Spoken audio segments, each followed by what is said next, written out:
La liberté d'expression au fil du temps, c'est le thème de notre chronique. Bonjour Bioseka. Bonjour Steve. Alors, la liberté d'expression, voilà donc un sujet succinctement retracé par vous dans cette chronique. Bonjour Steve, vous allez me permettre avant de commencer ma chronique d'exprimer ma joie en fait, que c'est bon, que c'est beau de voir que le Bénin est à l'actualité, que beaucoup de personnes écrivent, que ce soit ici et à l'international. Notre équipe nationale a fait quelque chose de grand et nous sommes fiers parce que nous les avons soutenus, nous avons vu qu'on pourrait aller loin. Je suis très fière par ma voix aussi, toute la population béninoise leur dit merci pour ce beau spectacle qu'ils nous ont donné hier. Et comme on le dit, tant que ce n'est pas encore fini, rien n'est fait. On espère encore beaucoup de choses. Alors, aujourd'hui, effectivement, je vous embarque dans la découverte de l'histoire de la liberté d'expression. En effet, cette année, l'année dernière, ça a été recensé par les Reporters sans frontières. 80 journalistes ont été tués à travers le monde. Le nombre de reporters détenus, lui aussi, a augmenté pendant... il y a eu quand même un long moment où nous n'avions plus remarqué cette persécution, en fait. Des révélations qui glacent et plongent dans une psychose. Une seule question, la liberté d'expression, mythe ou réalité? Étudier la liberté d'expression, c'est aller à la découverte, en fait, de la lutte du droit de l'homme dans la participation de la vie politique. C'est l'histoire de personnes qui ont osé penser, osé rêver, osé repousser leurs limites. Parler d'expression, parler de liberté d'expression revient aussi à étudier les différentes formes qui ont été employées depuis la nuit des temps pour quand même donner libre cours à la parole du citoyen. Et comme je pourrais le dire, ce sujet pose réflexion sur les limites de celle-ci. Oui, la liberté d'expression est bonne pour une meilleure gouvernance, est bonne pour une meilleure gestion, mais l'excès de liberté, trop de liberté ne reviendrait-il pas à troubler en fait la stabilité? Jusqu'où peut-on tolérer en fait la liberté d'expression pour garantir la paix et le droit de l'homme? Soyons clairs pour ma part, s'il est indispensable en fait la liberté d'expression pour notre épanouissement, trop de liberté fait naître des énormités, Steve. Tout à fait. Alors justement, la liberté d'expression, comment la comprendre et comment la cerner aussi d'ailleurs? Ok. Pour comprendre la liberté d'expression, cela revient d'abord à faire la différence entre la liberté d'opinion et la liberté d'expression. La liberté d'opinion désigne en fait la liberté fondamentale que possède chaque individu de penser comme il le souhaite ou d'avoir des opinions contraires à celles de la majorité. Cela demeure une pensée, cela demeure un avis. Cela deviendra, alors que, par exemple, lorsque nous allons parler de la liberté d'expression, cela va au-delà de la pensée et rentre dans la diffusion. Nous allons employer des moyens de communication, en fait, pour faire passer ce message-là. En termes de liberté d'expression, dans la définition, nous verrons aussi qu'il y a certaines limites sur lesquelles nous reviendrons demain. On ne parlera jamais de liberté d'expression sans parler de limites. La liberté d'expression est un droit fondamental en démocratie et elle est aussi la condition d'exercice de plusieurs autres droits, mais pas de tous, évidemment. Elle est la condition essentielle, dirais-je, de la participation politique et de la capacité pour les citoyens de défendre leurs droits et de protester contre ceux qu'ils considèrent à tort ou à raison comme injuste. Sa valeur est aussi économique. En effet, le progrès est impossible sans concurrence d'idées et sans remise en cause des acquis, Steve. Qu'ils soient scientifiques ou économiques ou autres, la liberté d'expression fait évoluer le monde. Ce fut d'ailleurs une lutte qui a laissé, c'est une lutte dans laquelle beaucoup y ont laissé plus que des pensées. Ils y ont laissé leur vie pour nous donner aujourd'hui cette liberté à laquelle nous avons droit. Alors justement, l'histoire de cette lutte révèle quoi? Puisque lutte, il y a eu. Oui, il y a eu lutte.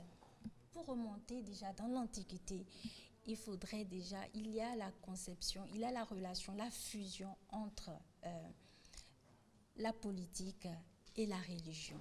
c'est l'histoire d'une domination qui ne dit pas son nom, mais je n'oserais pas dire dictature, je dirais plutôt obéissance. Parce qu'autrefois, les lois, on parlait des lois, les lois émanaient de qui? Les lois émanaient des dieux, des pharaons, des déesses. C'était ça en fait pour assujettir le peuple et leur faire comprendre que quelque part la politique ou bien les gouvernants ne sont pas aussi responsables de ce qu'endure le bas peuple, la masse populaire, mais beaucoup plus c'est en fait ils ne sont que l'intermédiaire entre les dieux et la population. C'était ça, en fait, avant. Donc, il y avait une absence de liberté d'expression. Mais après, nous allons voir que dans cette période-là, bien sûr, il y eut la lutte. On se rappelle, bien sûr, du procès de Socrate. Le procès de Socrate qui véhicule effectivement, en fait, cette pensée-là. Là où les détracteurs lui diront, bon, est-ce que tu pourrais, nous serons capables d'épargner ta vie si tu cessais de parler ainsi. Il va leur faire comprendre, en fait, que ce qu'eux, ils pensaient, paraphraser, bien sûr, ce que eux, ils disaient, c'était, il avait une distinction entre leur volonté et la volonté de Dieu. Et ce que lui disait, tant que Dieu va l'éclairer par sa philosophie, il continuerait à parler, même s'il faut le tuer et le retuer, il reviendrait toujours, il parlera. En fait, c'est comme ça, c'est à ça que ressemblait en fait la liberté. Il n'existait pas de liberté d'expression avant. Platon avait ainsi conclu que les dirigeants et des cités grecques n'avaient pas de sagesse nécessaire à l'exercice de leurs fonctions et qu'à l'époque, il fallait absolument, il dit, quand on veut combattre pour la justice et l'on veut vivre quelque temps, se confier dans la vie privée et ne pas aborder du tout la vie pour la vie publique. En fait, la masse du peuple était considérée comme une masse ignare, mais pas très ignare, parce que et on considérait que cette masse-là ne maîtrisait pas en fait la politique, mais quand même avait son opinion et son mot à dire. Mais à partir du moment où la population va commencer par parler, la voix de la population va commencer par porter, alors les dirigeants ne seront plus à même de faire ce qu'ils auront à faire lorsqu'on parlera des finances, de l'économie, vous savez déjà de quoi je parle, et on parle à demi-mot. Avec l'avènement de Rome, les restrictions de la liberté d'expression diminuèrent pour se renforcer. Ensuite, au fur et à mesure de l'extension de l'Empire, commença alors la période la plus sombre de la liberté d'expression. Sous Tibère, en fait, aucun propos contre l'État ou ses choix n'était toléré. Rome n'était pas d'ailleurs la seule à s'opposer à la liberté d'expression. À la même époque, les chefs religieux juifs forçaient Ponce Pilate à mettre à mort Jésus pour les enseignements et ordonnaient aux apôtres de cesser de prêcher. Mais pour ces derniers aussi, la mort était préférable à la rénonciation.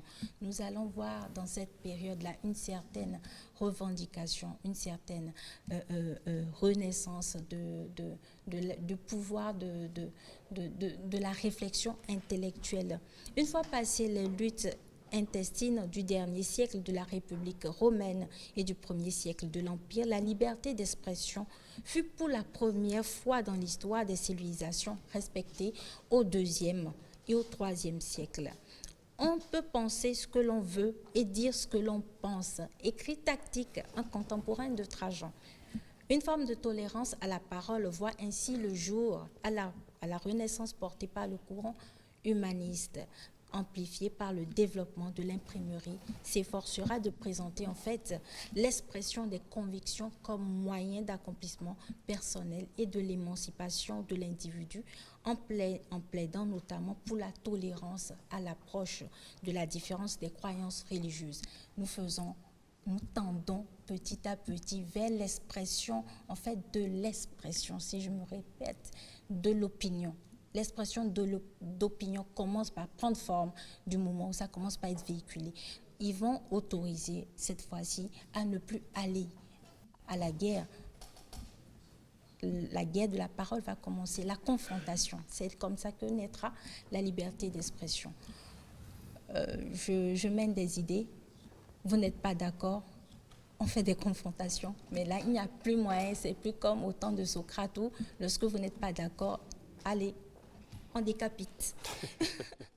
Le dit Vous des prenez de la Lumières. cellule. Oui, le mouvement dit des Lumières contribuera à l'essor et à la diffusion de ces conceptions valorisant en fait la place de l'individu dans le système social pour aboutir ainsi à la concrétisation de la liberté d'expression comme juridique.